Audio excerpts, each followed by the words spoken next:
What's up everybody, Tom here with another video. In today's video we're discussing our technical analysis levels for the S&P 500, Nasdaq, Bitcoin, AMC, gold, silver, US oil and more. Tomorrow the FOMC statement and FOMC press conference will come out. The market clearly waiting for this news. Where to next? Stay tuned to find out more.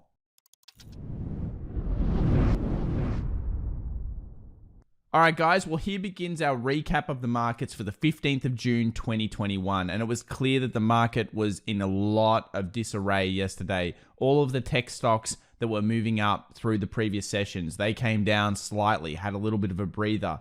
We had Tesla moving down quite heavily, 2.97%, and energy was the spike throughout the session. When we actually have a look at the indices, you'll notice why. The only indices that were doing really well was pretty much the S&P 500, and when I say really well, it was down 0.2%. Dow Jones down 0.27, IWM, the Russell down 0.29, and unfortunately tech stocks down 0.69. I don't think it was too bad considering the previous day. We had some very, very nice moves the previous day.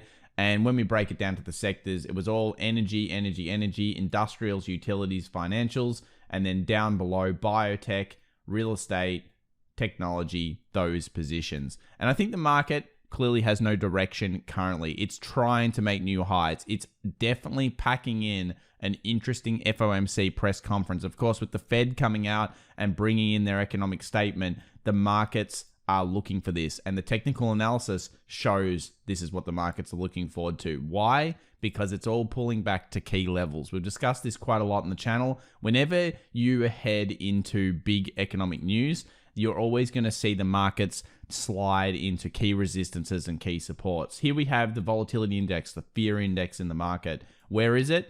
Right at a resistance. Trend line coming down here. You'll notice it's putting some pressure on that. The fear has been rising in the market, at least in terms of this index, awaiting this news. When we go over to US dollar index, it makes no difference. We're coiling underneath the resistance. It's the exact same thing. Big news, big level being hit. And if we close through, what's our expectation? Well, we think that the dollar index is actually going to rise here a little bit and go towards that 91.40 zone. So the FOMC press conference again could dictate how this trade plays out. Will it sell off back into the channel? Will it buy out and start its new resurgence of dollar strength, potentially risk off in the markets as well?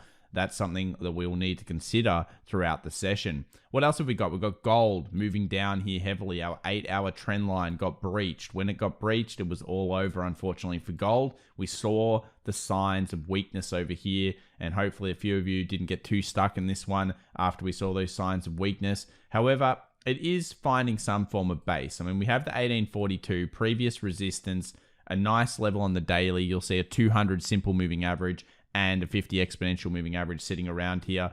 But on top of that, we saw some buying pressure. It came up to the 1870, unable to breach that zone, and now it's come back down. You know what this looks like to me? It looks like a potential for either a double bottom or at least a decent lightning bolt. Again, very hard to touch this before the FOMC statement, and that's something I think I'd be watching for in both the gold and silver trades. Speaking of silver, still stuck in a range, 28.20 on the highs, 27.20 on the lows. We close either way. On the bottom end side, I believe we can go to the 26 kind of 20 zone. Previous resistances will hopefully be met by buying pressure. And on the top side, well, you know our aim is always going to be 30 around that point. So silver is still trapped. Silver has no direction currently in the markets. What does have direction though is US oil. And on the 4-hour, you can see how great this 20 exponential moving average has been for us. Congratulations to the community as well. If you've been following this one, we got through 72 yesterday, and boy oh boy has it been an amazing trade. Very consistent all the way through here with oil in our anticipation towards the 75. The articles are being written, guys. We said the $100 articles would be coming. They started around here. They're coming even stronger right now. And you know what? We don't have that expectation. Just because everyone's trading the $100 option and just because everybody says it's going to get there doesn't mean you believe it's going to get there. Where is the most logical point for resistance? It's going to be around 75. And I think in the back of your mind, if you're an oil trader, you need to remember OPEC rule this thing. When they want to get some money, they will see supply demand and they will start to produce more barrels. And you've just got to be very, very careful here. If we put things in perspective, we're incredibly far away from the daily 20 we just saw and the weekly 20. The market doesn't do this for long periods of time, okay? It eventually pulls back. You can see here it ran away, it came back. This has been away for quite some time. It's clearly in a bit of a bubble of recovery here in oil. So we need to be very, very careful and hyper vigilant considering how close we are to our target. AMC traders, bit weak yesterday. I know it was up and I know things would look good, but you know what? When it gets through this $60 range, it should have been able to at least hold above the $60 range and more importantly, hopefully go towards the $69 area. You know, if I look at this on the chart in the 15-minute, I would say this is like a head and shoulders. We've got the left shoulder, we've got the head, we've got the right shoulder, and you can see that neckline coming through here. Now, if it breaks through that, where do we go? All the way down to $52 territory.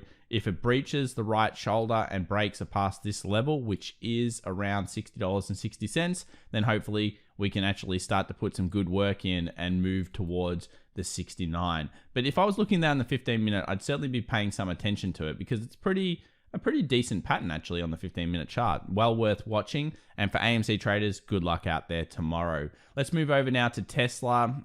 This stock looks super sick, doesn't it? $600 continuously coming down, continuously testing the buyers here. Will they find buying pressure again? Hopefully they do. I've talked about the participation phase. I think most traders will come in around 635 because if it gets through 635, we hopefully can push into the 660, but it better do it soon because with Tesla, if you look at this on other time frames, it really doesn't look super healthy. I mean, you've got a 20 exponential, a 200 simple. It's trading underneath the 200 simple on the daily. It's finding weakness. It's really just not showing the signs that you'd want a stock to show when it's going bullish. So at this stage, we'll just continue to watch it and we'll cover it on the channel, but I haven't seen a great signal yet. For the bears, where you want to get in, underneath 560, I think will trigger a huge amount of sells. 500 first target, 450 second target. So this still looks sick when you look at it on the chart. If we go over to, actually we'll start with the IWM, the Russell 2000 here. This chart is on support. So we talked about the Fed before. We talked about the FOMC statement. Previous resistance, broke through ahead of the statement. Could still be a false breakout, guys. You know, if the Fed don't do what the market wants, that's bad. 50 exponential moving average, 50 exponential moving average. We're right on support. Today is going to be the day that we find out whether the Russell wants to move higher. If the Fed's like, woohoo, it's all good, everyone's happy, then it will go up. If the Fed's like, oh, no, we're not going to give you everything you want, then all of a sudden the bears may take control of this market again and really start to push it down. So the Fed will be in control of what's going on here. Let's now have a look at the US 100. It's another story of the exact same thing. You can see the futures trade here. We've got resistance, becoming support. The market's pulling back in anticipation again of an interesting meeting. It's going to be highly volatile. And the QQQ really shows here exactly why it's such an important zone.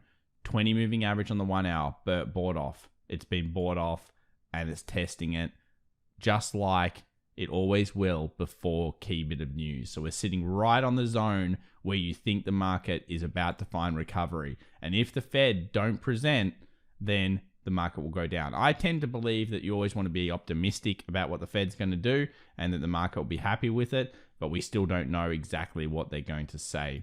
Let's move over here to the US 500. Here we can see another pullback back down to the previous resistance. So previous resistance acting as support, and now through the session, a little bit of buying and selling going through. It's very small movement here in anticipation of today's event. What I think is that if we check this chart out, this is perfectly normal for it to come back down to these levels. It's perfectly normal for it to put pressure on these levels as well.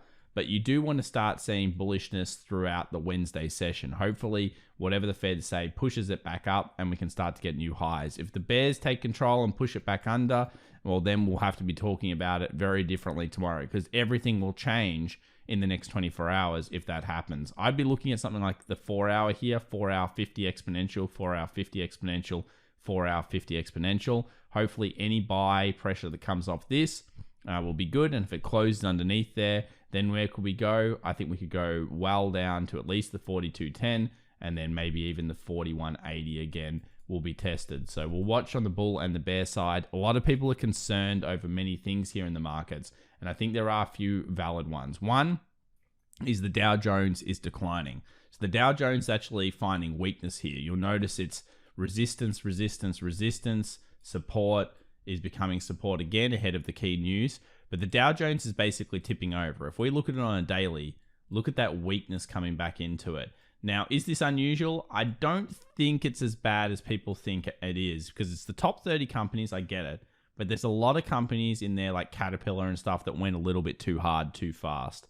And I think what's happening here is they went too quickly and now they're kind of declining. Whereas at the same time, we're seeing a pickup in tech, we're seeing a pickup in new technology, new companies, and the Dow just doesn't have those in it. So the 50 exponential will be the one I'm watching here on the charts to see whether we really are seeing an early tip off in the markets. Another thing that I'll be watching very closely is going to be copper, because you can see here copper took a massive hit on it yesterday. If it comes back down, this is called Dr. Copper for a reason. If it comes back down and starts breaching some serious levels, I mean, this is the first time it's gone through the 50. You can see weakness really showing here in copper. If it gets through maybe a 20 exponential here, now I'm starting to think actually the market's getting sick.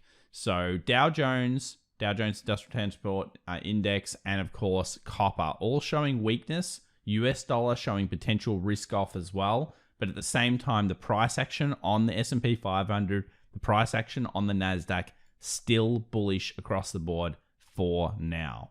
Let's have a look at BTC shorts, 24,927. So this is getting incredibly high here. The whales are still plowing into this, trying to short it off. Of course, this is only one exchange, but that's a huge amount of shorters coming in. When we take a look at the Bitcoin price, it doesn't look like phenomenal, but it is coiling at this stage around this 40K level. That's fine. It can do that all day long if it wants to.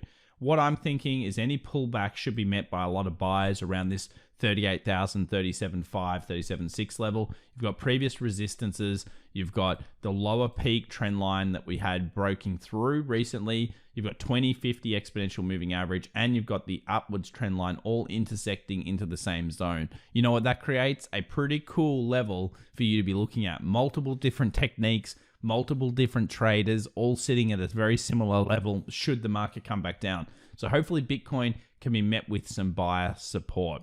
As always, guys, join us 1.5 hours early before the New York Open.